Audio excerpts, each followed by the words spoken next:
Less than 5% of the ocean has been investigated by humans, and there have been far more manned missions to the moon than to the deepest part of the sea. Some people believe the ocean truly is the final frontier on Earth, and it never ceases to produce bizarre items without explanation. Today we're looking at the scariest things found underwater. According to Greek legend, the city of Atlantis sunk into the ocean in one single day, wiping its existence off the Earth 11,000 years ago. Since that time, scientists, treasure hunters, and philosophers have searched endlessly to find even a trace of the lost world, said to be partially intact somewhere below the ocean waves. Being one of the most well-known legends in the world, anything found during an ocean dive even resembling a man-made structure has caused serious waves of media attention. In 1968, a diver off the coast of North Bimini Island, Bahamas, discovered a series of stones 18 feet below the surface. The stones appeared man-made and were evenly spaced out in a road-like line stretching a half-mile. A storm of publicity immediately descended on the discovery, with a number of individuals claiming the stones were a portion of a wall or a road that was formerly part of a larger city. Everyone hoped the discovery would be connected to Atlantis, and the discovery of two other similar roads spurred the excitement. When the road was first discovered in 1968, the divers who found it described it as pavement. Subsea archaeologists Joseph Manson Valentine, Jacques Maillot, and Robert Angot then discovered that what they thought was a long continuous rock were actually smaller stones arranged in a linear formation. As they brought their discovery to other archaeologists, speculation began to arise that this road had not come about naturally. While it is unlikely that the road came from Atlantis, its origin remains a mystery. In April 2011, a group of Swedish scientists called Ocean X, led by Peter Lindberg, announced with fanfare the discovery of a strange and huge object at the bottom of the Baltic Sea. According to the team, they returned from an expedition in the Baltic Sea between Sweden and Finland with a blurry but interesting sonar image while searching for an old shipwreck in the summer of 2011. They have claimed their image shows a 60-meter diameter circular object with features resembling ramps, stairways, and other structures not produced by nature. The group revisited the site the following year, intending to get a clearer image, but claimed mysterious electrical interference prevented them. Following a story published by the UK tabloid newspaper The Daily Mail in June 2012, a number of imaginative illustrations resembling underwater photos or high-resolution scans circulated, along with rumors that the object could be a UFO, a portal into another world, or an underwater Stonehenge. This mystery of the Baltic Sea anomaly remains unsolved.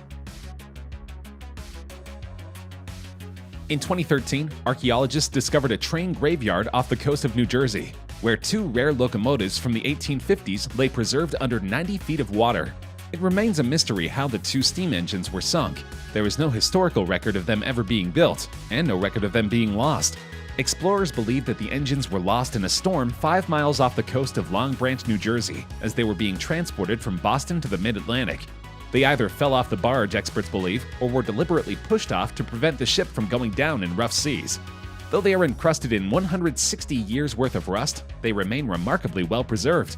City officials hope to pull the trains from the water and refurbish them. They belong in a museum, not at the bottom of the ocean, said one concerned citizen. The wood engineers' cabins have long ago rotted away, along with most of the smokestacks and cowcatchers, leaving just the barrel of the boiler and the wheels. The engines are completely stripped of valving, instruments, lamps, and any other kind of artifact that might be of interest. Everything that remains is heavily encrusted with marine growth. A 5,000-year-old monument reappeared in Spain in 2019 after being submerged at the bottom of a reservoir for 50 years. The megalithic site featured 144 granite blocks that stand more than 6 feet tall and has been dubbed Spanish Stonehenge. Its similarity to the UNESCO World Heritage Site in Wiltshire is striking, but the Iberian version is made of smaller rocks. Known as Dolmen de Guadalperal, the 7,000-year-old megalithic structure was first spotted by NASA's satellite images.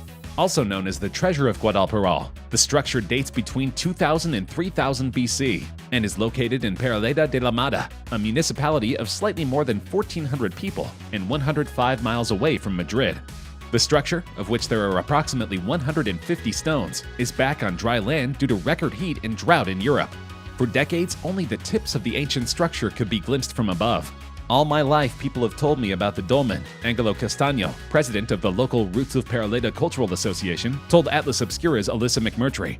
I had seen parts of it peeking out from the water before, but this is the first time I've seen it in full.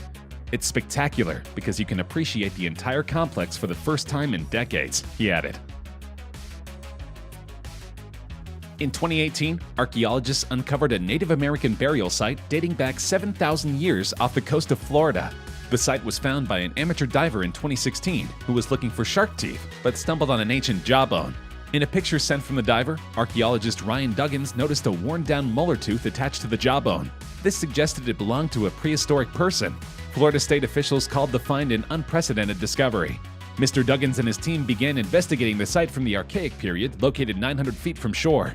The burial grounds are expected to cover about 32,000 square feet off the coast of Manasota Key. In a statement, the Florida Department of State said that the burial ground has been dated to around 7,000 years ago. At that time, sea levels were much lower than they are today, creating the small inland freshwater pond there. Duggins tells Gannon that when ancient indigenous people buried their dead in ponds such as this one, they hammered sharpened stakes into the pond bed, surrounding the body with wooden markings that protruded out of the water. Though the newly discovered graveyard was eventually covered by deeper waters, the peat bottom remained intact. Peat slows the process of organic decay, the Florida Department of State explains in its statement, which allowed the site to stay well preserved. Dead men tell no tales, but the waterways of New York City contain plenty of stories. From shipwrecks to an upright dining table to a dead giraffe, a cornucopia of strange objects have been discovered in the shadowy depths of the Hudson and East Rivers, New York Harbor, and the city's surrounding waters. Of all the things you'd expect to find in the city's port of call, a long-necked African mammal probably isn't one of them. The Army Corps of Engineers found the corpse of a giraffe in lower New York Bay. The animal likely ended up in the water after trying to escape from a circus ship, according to New York Magazine, possibly sometime in the early 1980s. The story was rekindled recently after a 2009 article in the New York Post failed to get much attention. It's unclear exactly what happened to the poor animal, but investigative journalists believe that the body was incinerated by local authorities. The SS Kamloops is a purportedly haunted ship sitting at the bottom of Lake Superior. Many believe that an unfortunate spirit, nicknamed both Grandpa and Old Whitey, was trapped on the ship while it sank, and he continues to haunt it almost a century later. With a length of only 250 feet and rated at 2,402 gross tons, the SS Kamloops was a relatively small vessel for the Great Lakes in the 1920s. She was built to fit inside the locks of the Welland Canal and other Canadian-operated canals of the lower Great Lakes and St. Lawrence River during the years prior to the construction of the St. Lawrence Seaway. Unfortunately for the Kamloops and other vessels assigned to Lake Superior runs, a massive storm began hammering the lake on December 5, 1927. The Kamloops, heavily coated with ice, was last seen steaming toward the southeastern shore of Isle Royale at dusk on the following day, December 6th. A search for the vessel began on December 12th, concentrating on the Keweenaw Peninsula and Isle Royale. The search continued until December 22nd. However, the ship and the 22 men and women aboard were never again seen alive. Divers still visit the cursed vessel every year, and many complain of supernatural activity. The world's oldest known computer lay submerged for more than 2,000 years off the treacherous coast of the Greek island of Antikythera. Beneath the weight of the water, the sand, and the wrecked ship that once carried it, the ancient astronomical computer's bronze gears and mechanical parts slowly warped and rusted. It's believed that this complex clock-like device was used by ancient Greeks to calculate the movement of the stars and planets. The device was too fragile to be removed from its home at the National Archaeological Museum of Athens, so the Antikythera Mechanism Research Project team constructed a 12-ton portable microfocus computerized tomographer that used high-resolution X-rays to probe the object and create a three-dimensional image. The discovery of a piece of the world's oldest analog computer will be a huge and remarkable discovery on its own terms, but it has additional significance in what it can tell us about the development of the field of archaeology itself. It reveals the advanced astrological instruments created and used by ancient engineers, but the protracted nature of the undersea dig reveals archaeological advances in scanning, 3D modeling, and many other sophisticated approaches in reconstructing and analyzing the computer. A gigantic monument at the bottom of the Sea of Galilee, as well as several mysterious structures, including a gigantic stone wheel and a moon-shaped monument, were recently found in northern Israel. The mysterious structures have left archaeologists around the world bewildered. Who built them, and what were they used for? Theories have gone wild and include ancient calendars, ceremonial structures, or sky burial sites, in which dead bodies were placed on top of stone mounds to be picked apart by vultures. Even wilder is that no archaeological evidence of a city is near them, and some have therefore posited that the structure is in fact a huge monument carrying symbolic significance. The structure is comprised of basalt rocks arranged in the shape of a cone. It measures 230 feet at the base of the structure, is 32 feet tall, and weighs an estimated 60,000 tons. It is twice the size of the ancient stone circle at Stonehenge in England. It is anywhere between 3,000 and 12,000 years old, making them older than the Pyramid of Giza and Stonehenge in Great Britain. A total of 87 unexploded World War II bombs were found on a Hampshire beach in the UK in 2011.